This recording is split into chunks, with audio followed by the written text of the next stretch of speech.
Okay.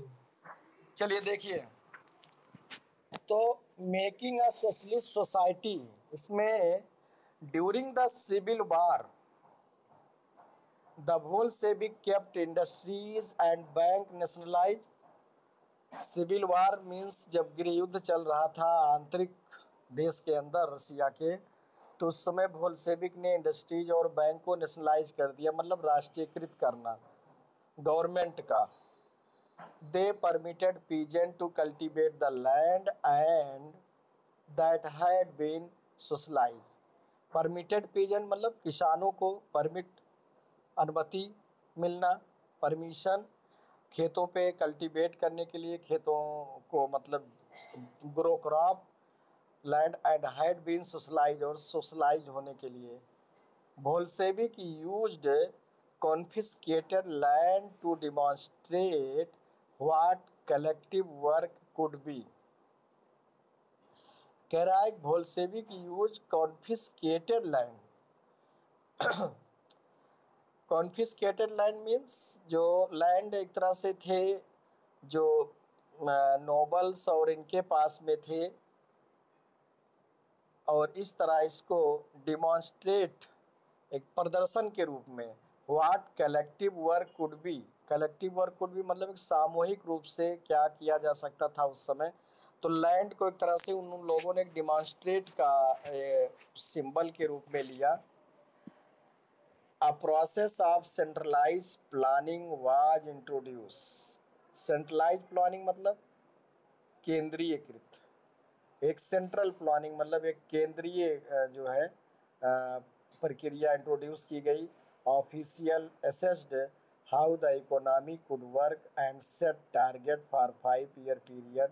Official asset कर्मचारी नियुक्त किए गए, कैसे जो है आर्थिक स्थिति को आगे बढ़ाया जाए, और 5 ईयर्स पीरियड मतलब पंचवर्षीय योजना, 5 वर्षों का एक टारगेट है। जैसे हमारे इंडिया में पंचवर्षीय योजना चल रही है, तो ये भी जो है बाहर कंट्री से ही लिया गया है आइडिया, कि 5 साल में सरकार अपना एक टारगेट रखती है कि हमें ये वर्क करना है।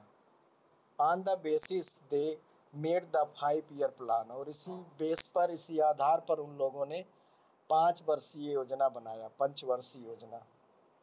The government fixed all price. Good morning बेटा। The government fixed all prices to promote industrial growth during the first two plan. सरकार ने फिक्स्ड ऑल प्राइसेस मतलब सभी दामों को, सभी चीज़ों के कीमतों को फिक्स कर दिया। किसको प्रमोट करने के लिए? इंडस्ट्रियल ग्रोथ, ज़्यादा से ज़्यादा इंडस्ट्रियल डेवलपमेंट हो। फर्स्ट टू प्लान, पहले 2 पंचवर्षीय योजनाओं में। और देखिए कितना उस समय रसिया बैकवर्ड था 19th सेंचुरी और मिड 19th सेंचुरी या 20th सेंचुरी की स्टार्टिंग में। या हम कह सकते हैं कि 17 आफ्टर मतलब in first world war, during first world war, या 1917 में ही फ्रेंच रिवॉल्यूशन हुआ, फरवरी रिवॉल्यूशन हुआ, और उसके बाद फिर कितनी तेज़ी से वहाँ पे सुधार वर्क हुआ, और आज रसिया कितना डेवलप कंट्री है आप देख ही रहे हो। यहाँ पे दिया गया है बॉक्स में, socialist cultivation in a village in the Ukraine. Ukraine country है। A commune was set up using two confiscated. Confiscated माने बताया था भी हमने, कैप्चर लैंड मतलब एक तरह से farm as a base. The commune consisted of 13 families with a total of 70 person। क्या थी सोसाइटी में जो है? 13 परिवार, और जिसमें 70 व्यक्ति थे। The farm tools taken from the farms were turned over to the commune members, ate in a communal dining hall.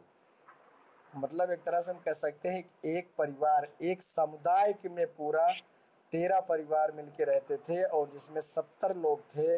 वो लोग एक ही साथ राउंडिंग टेबल पे बैठ करके खाते थे, वर्क करते थे अपना खेतों में। The members 8 years and income was divided in accordance with the principles of cooperative, और जो उनकी इनकम थी, जो आय थी, वो डिवाइड होती थी उसी सिद्धांत पर। कोऑपरेटिव मतलब जो एक दूसरे का कैसे कौन सहयोग कर रहा है। Cooperative communism, the entire proceed of the members labor as well as all dwelling and facilities। Dwelling facilities means जो रहन सहन है, लोगों की सुविधाएं belonging to the commune were shared by the commune members. जो जरूरतें होती थी वो उनके मेंबर्स के द्वारा शेयर की जाती थी। तो यहाँ पे दिया गया है Fedor Belov history of Soviet collective farm 1955, ये सोर्स है।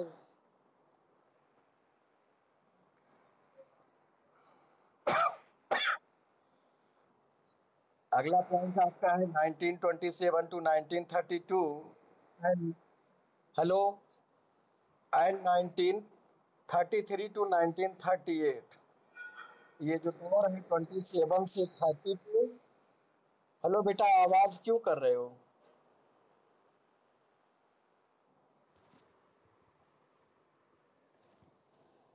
Centralised planning led to economic growth. Centralise planning मतलब जो एक केंद्रीय योजना जो बनाई गई इकोनॉमिक ग्रोथ के लिए। Industrial production increase between 1929 to 1933। इस ईयर के दौरान, मतलब जो 5 वर्षीय योजना है उसके दौरान इंडस्ट्रियल प्रोडक्शन बढ़ा 100% in the case of oil coal and steel. मतलब मिनरल्स के मामले में कोल, आयल और स्टील, इन उद्योगों में काफ़ी मतलब 100% ग्रोथ हुआ। New factory cities came into being, नए नए शहर जो है औद्योगिक शहर आए, बसे। However rapid construction led to the poor working condition. Rapid construction जो तेजी से निर्माण कार्य हो रहे थे, इससे वर्किंग कंडीशन जो है नहीं सुधरी, फिलहाल अच्छी नहीं थी। City of the magneto Bohr's, the construction of steel plant was achieved in 3 years। Construction of steel plant मतलब स्टील फैक्ट्री बन करके 3 साल में ही तैयार हो गई मैग्नीस्टो वर्क में। लेकिन वर्कर्स लिव्ड हार्ड लाइफ, जो मजदूर थे बहुत कठिन जीवन व्यतीत करते थे। Result was 550 stoppage of work in the first year alone.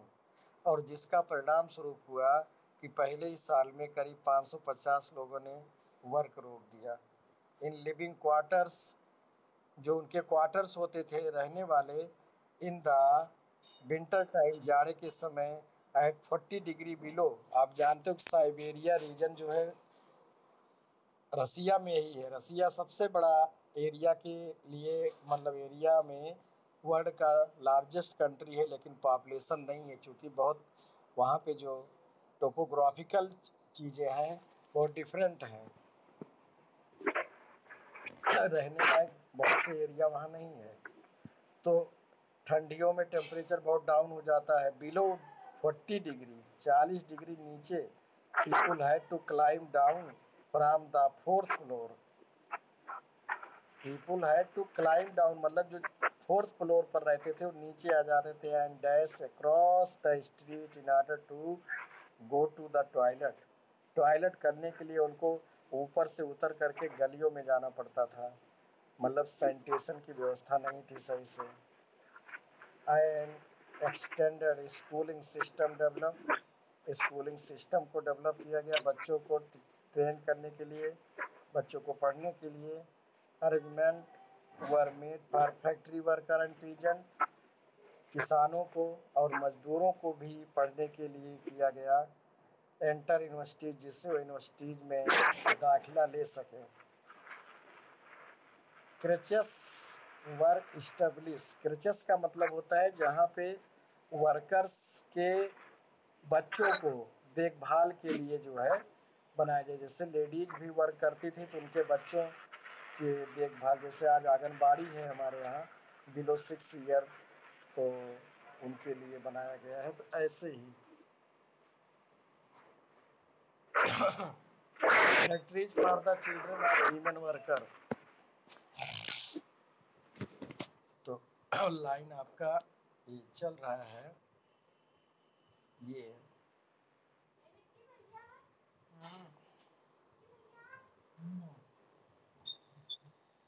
Cheap public health care was provided. Cheap public health care मतलब लोगों के स्वास्थ्य सुविधाएं भी, सस्ती स्वास्थ्य सुविधाएं प्रोवाइड किया गया। मतलब धीरे धीरे विकास होना शुरू हुआ लोगों के लिए। Modern living quarters were set up for worker. अब मजदूरों के लिए जो है थोड़ा अच्छे लिविंग क्वार्टर्स बनाए गए। Effect of all this was uneven though since government resources were limited। फिलहाल ये सब चीज़ें अनइवन, सब जगह समान नहीं थी, क्योंकि उस समय गवर्नमेंट का रिसोर्स संसाधन सीमित था, इनकम कम था। फिर भी प्रयास किया गया डेवलपमेंट के लिए और काफ़ी डेवलपमेंट हुआ उस दौरान। अगला पेज आपको।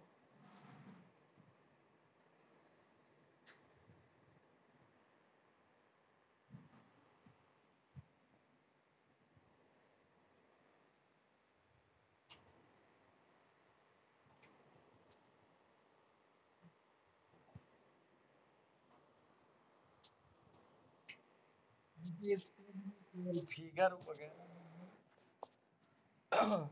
यहाँ दिया गया, children at school in Soviet Russia are studying in Soviet economy. 16 figure में आपका है a child in magnitude during the first 5 year plan. ये पहले पंचवर्षीय योजना के दौरान यहाँ बच्चा दिखाया गया, हाथ में हथौड़ा लिए हुए, मतलब working, he is working for Soviet Russia. और इधर जो है factory dining hall in the 1930s।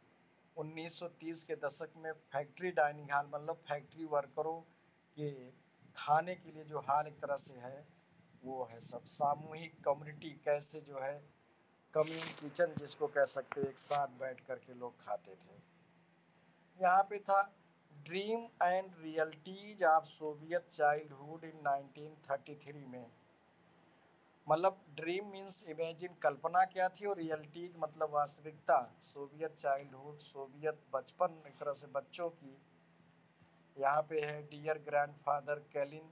यहाँ पे एक बच्चा अपने ग्रैंडफादर को पत्र लिखता है। My family is large.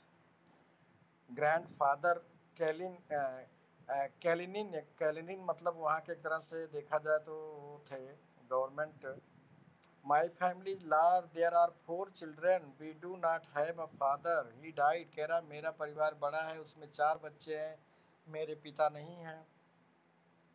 Fighting for the workers काज, और जो कि मजदूरों के लिए उनकी जरूरत लड़ते हुए मारे गए। And my mother is ailing, I want to study very much. कह रहा मेरी माँ जो है एक तरह से विधवा और जो कि उतना समर्थ नहीं है, मैं पढ़ना चाहता हूँ। But I can not go to school, लेकिन मैं स्कूल नहीं जा सकता। आई हैड, हाँ बीमार, ठीक है, बिल्कुल सही कह रहे हो। एलिंग मतलब सिक, यस। तो मीनिंग आप लिख लीजिएगा।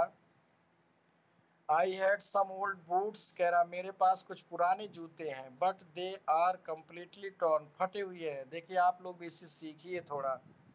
One can mend them, one can mend them मतलब उसको बनाया जा सकता है। मेंड मतलब सिलना, जूते बनाना। माई मदर इज सिक, कौन उसको बनाए, मेरी माँ बीमार है। We have no money and no bread, खाने के लिए भी नहीं है। But I want to study very much, there stand before us the toss of staying, मेरे सामने पढ़ने का चुनौती है। स्टडिंग एंड स्टडिंग, पढ़ने पढ़ने पढ़ने, उसको भूख देखिए, खाने की भूख नहीं, पढ़ने की भूख है। और जब पढ़ने की भूख आ जाती है तो फिर उसे कोई रोक नहीं पाता बेटा। That is what Vladimir Ilyich Lenin said. तो व्लादिमीर इलिच लेनिन जो है, but I have to stop going to school, we have no relative. कह रहा but I have stop going to school, लेकिन मैंने स्कूल जाना बंद कर दिया क्योंकि मेरा कोई रिलेटिव नहीं है। नो वन हेल्प अस, कोई हमारी मदद नहीं कर सकता है, और कमाने के लिए, घर का खर्च चलाने के लिए मजदूरी करना है। Go to work in a factory to prevent my family for starving, अपने परिवार को भुखमरी से बचाने के लिए मुझे मजबूरन जो है काम पे जाना पड़ता है। डियर ग्रैंडफादर, आई एम 13, 13 साल का, I study well and have no bad reports, मैं अच्छा पढ़ूंगा और मेरा कोई बैड रिपोर्ट भी नहीं होगा। I am in class 5th, letter of 1930 from a 13 years old worker to Kalinin, Soviet president, याद रखिएगा, सोवियत के प्रेसिडेंट, राष्ट्रपति जो हैं, कैलिनिन के नाम उसने लिखा था पत्र। ओके, सोचिए। ऐसे ही अब आप लोगों को तो सारी सुविधाएं मिल रही है, आज के बच्चों को तो हर तरह की सुविधाएं हैं, लेकिन वो पढ़ना नहीं चाहते हैं। जबकि ना बेटा आवाज नहीं, जबकि आज वही बच्चे पढ़ रहे हैं जिनके पास सुविधाएं कम है, वो ज्यादा दिमाग लगाते हैं पढ़ने पर, और जिनको सब मिल रहा है वो नहीं पढ़ रहे हैं। अगला पेज आपके लिए।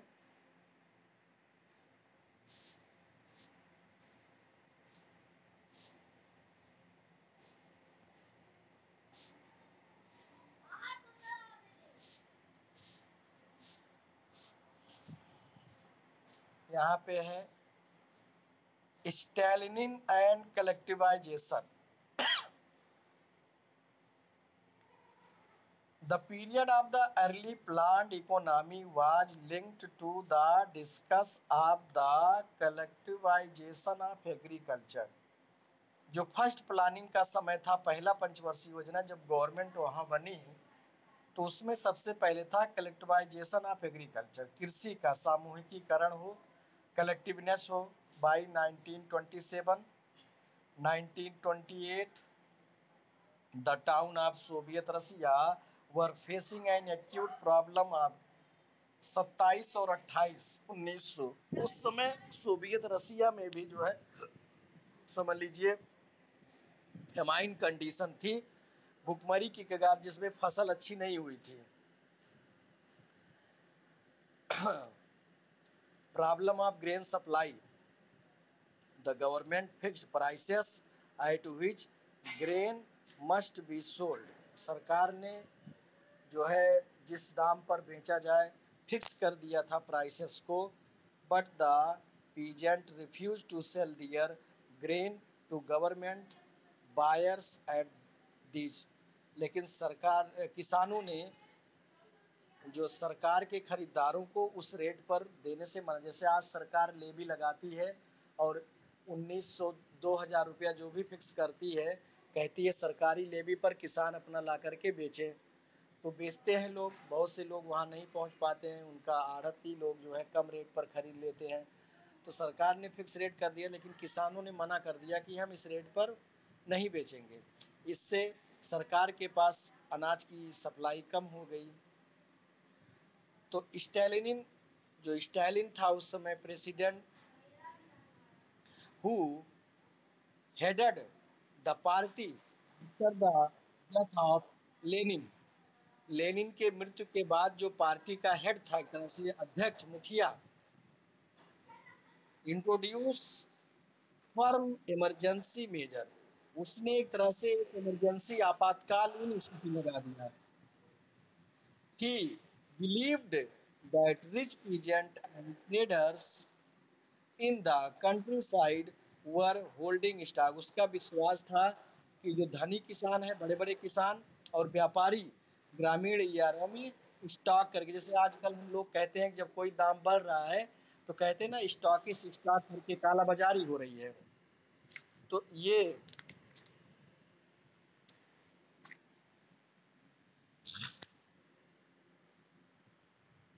यहाँ पे लाइनें हैं,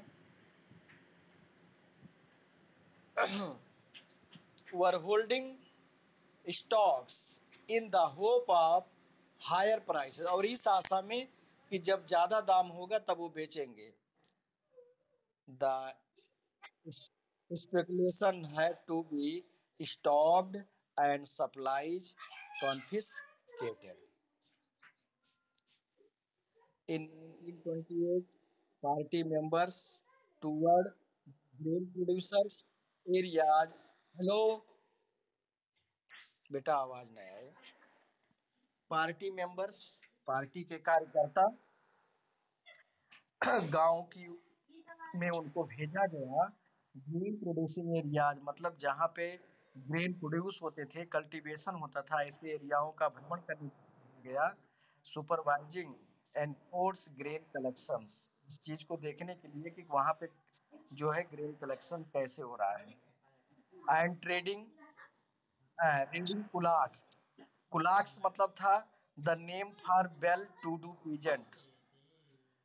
एक तरह से व्यापारियों का एक ग्रुप था कुलाज, उस पे रेड करने के लिए। Name for well to do peasant as shortage continued. फिलहाल ये सब किया गया किसानों के नाम पे कि लेकिन फिलहाल शॉर्टेज कंटिन्यूड, लगातार जो है शॉर्टेज बनी रही। The decision was taken to collective forms, और इस तरह से निर्णय लिया गया कि फॉर्म्स को कलेक्टिवाइजेशन किया जाए, इसका व्यक्तिगत जो है। It was argued that grain shortages were partially due to the small size of holding. ये भी डिस्कस हुआ कि शायद छोटे छोटे साइज हैं होल्ड किस खेतों के, और टुकड़ों में दिया गया किसानों को, इससे कम प्रोडक्शन हो रहा है। After 1917 land had been given over to peasant. 1917 के बाद ही किसानों को लैंड दे दिया गया था। These small size peasant farm could not be modernise. छोटे छोटे जो लैंड थे उस पे किसान मॉडर्नाइज नहीं, जो आधुनिक खेती होती है, जो लैंड कल्टीवेटर्स और तरह तरह से, ये उसको नहीं अपना पा रहे हैं। To develop modern farm and run them along industrial line with machinery. और ये हुआ कि उसको मॉडर्न फार्म में डेवलप करने के लिए, मशीनरी से रन करने के लिए बड़े बड़े लैंड फार्म होने चाहिए। It was necessary to eliminate kulaks kulaks, और ये जरूरी था कि कुलाक्स को समाप्त किया जाए। जो किसानों का ग्रुप था, समूह था, उसमें divide. Take away land from peasant, किसानों से लैंड लेकर के establish state control large farm, और इस तरह से बड़े बड़े फार्म इस्टेब्लिश किए जाएं जो स्टेट कंट्रोल के में हो। अगला है what followed was Stalin collectivization program from 1929. The party forced all peasants to cultivate in collective farm. Party force मतलब फोर्स किया किसानों को कि वो कलेक्टिव फार्म, सामूहिक खेती, कुलकोज कुलाकोज, the bulk of land and implements were transferred to the ownership of collective farm. Bulk of land मतलब जो छोटे छोटे लैंड हैं, एक तरह से इम्प्लीमेंट्स वर ट्रांसफर किए जाएं ओनरशिप ऑफ कलेक्टिव फार्म, जो कलेक्टिव फार्म सामूहिक खेती करने वाले मालिकों के पास। Peasant worked on the land, किसान जो है खेतों में काम करेगा। And the glucose profit was share, और जो भी प्रॉफिट होगी सामूहिक रूप से उसको डिवाइड किया जाएगा। एनरैग्ड peasant resisted the authorities and destroy their livestock between 1929 to 31। इस दौरान जो उस तरह के किसान थे उनकी जीविका एक तरह से डिस्ट्रॉय हो गई। The number of cattle fail by 1/3, किसानों जो पशुओं की संख्या थी 1/3 रह गई। दोज हु रजिस्टर्ड कलेक्टिव, जो लोग विरोध करते थे इस सामूहिकीकरण का, उनको पनिशमेंट मिलता था। Many were deported to exile, बहुत से उसमें उनको निर्वासन भेज दिया जाता था, देश निकाला कह सकते हो आप। As they registered collectivization, peasant argued that they were not rich and they were not against socialism। किसानों का फिलहाल ये आर्ग्यू था, डिस्कशन था कि वो ना तो धनी है और ना ही जो है सोशलिज्म, मतलब ना धनी ना सोशलिज्म के अगेंस्ट वो नहीं है। दे merely did not want to work in collective, लेकिन वो कलेक्टिव फार्म पे खेती नहीं करना चाहते हैं। For a variety of reason, उसके डिफरेंट कारण हैं। So Stalinist government allowed some independent cultivation, इस तरह से जो स्टालिन गवर्नमेंट थी, उनकी सरकार स्टालिन की, उसने कुछ स्वतंत्र रूप से खेती करने की अनुमति दिया, बट ट्रीटेड सच कल्टीवेटर्स अन, लेकिन ऐसे किसानों के साथ सहानुभूति नहीं थी। In spite of collectivisation production did not increase. फिलहाल ये जो सरकार का प्रयास था कि कलेक्टिव रूप से, सामूहिक रूप से खेती हो बड़े बड़े लैंड फार्म पे, और उसके बाद जो शेयर होगा डिवाइड, इससे भी जो है प्रोडक्शन नहीं बढ़ा, हार्वेस्ट अच्छी नहीं हुई। 1930 to 1933 led to one of most devastating famines, और इस तरह से इस दौरान एक डेवास्टिंग फेमाइन मतलब पुनः एक तरह से संकट, अनाज पे संकट हुआ, मतलब एक तरह से कंडीशन बुरी हुई। Soviet history when over 4 million died, और सोवियत के इतिहास में एक तरह से बहुत बड़ा नेचुरल कैलेमिटीज कह सकते हो, या हार्वेस्टिंग कंडीशन जिसको मतलब स्टार्विंग, भुखमरी की वजह से करीब 4 मिलियन लोग मारे गए, फसल अच्छी नहीं हुई। तो आज की क्लास फिलहाल आपके लिए इतना ही बेटा, अच्छे से आप इस चीज़ को समझिएगा, इसका वीडियो आपके पास जाएगा, और कल का वीडियो जो हमने भेजा उसको आप एक्सप्लेन करें,